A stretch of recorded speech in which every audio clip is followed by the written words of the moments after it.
Okay, what is your full name? My full name is Christopher Noel Shields. It's very, very long, I think, so please call me Chris. How about you? My full name, not nearly as interesting. My full name is simply Lazaro Lazo. Just call me Lazaro. Is that a common name in the America? Not really. It's common in Miami a little bit, the first name Lazaro, but it's not terribly common in the rest of the country. Where were you born? I was born in a small town called Clydach, which is in the country of Wales. What's the name of the town again? The name is Clydach. It's a little bit difficult for some English speakers to say. It's actually a Welsh name, a Welsh town name. It's a little bit difficult to pronounce. The name is Clydach. Clydach. How about you, Lazaro?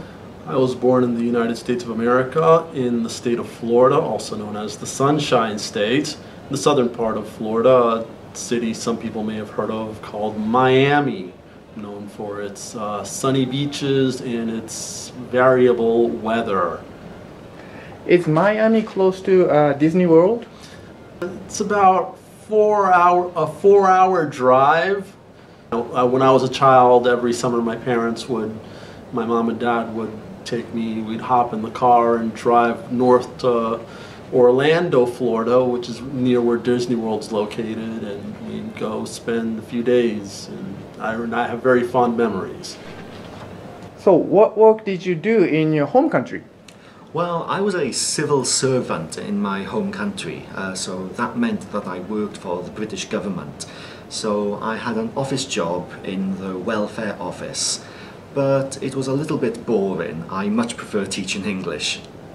How about you, Lazaro?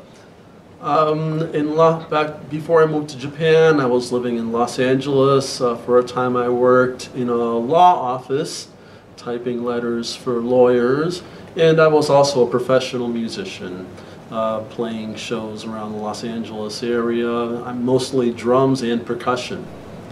So Lazaro, what type of music did you play as a professional band? Is that it? Pretty much all styles. I helped out with an orchestra while I was down there. I mostly played with jazz groups. I played a lot of jazz music, but I also played quite a lot of rhythm and blues, quite a lot of Latin music, salsa, Latin jazz, as well as a bit of rock and roll as well. So Lazaro, have you ever lived in another country before? No, this is my first experience living overseas in a foreign country. How about you, Chris? Well, yes, actually I have lived in another country before. After I left the UK, I moved to Australia and I lived there for 1 year. I worked in a slightly unusual shop. I worked in a shop that was selling Aboriginal art. So I sold a lot of paintings as well as didgeridoos. Okay, thank you very much.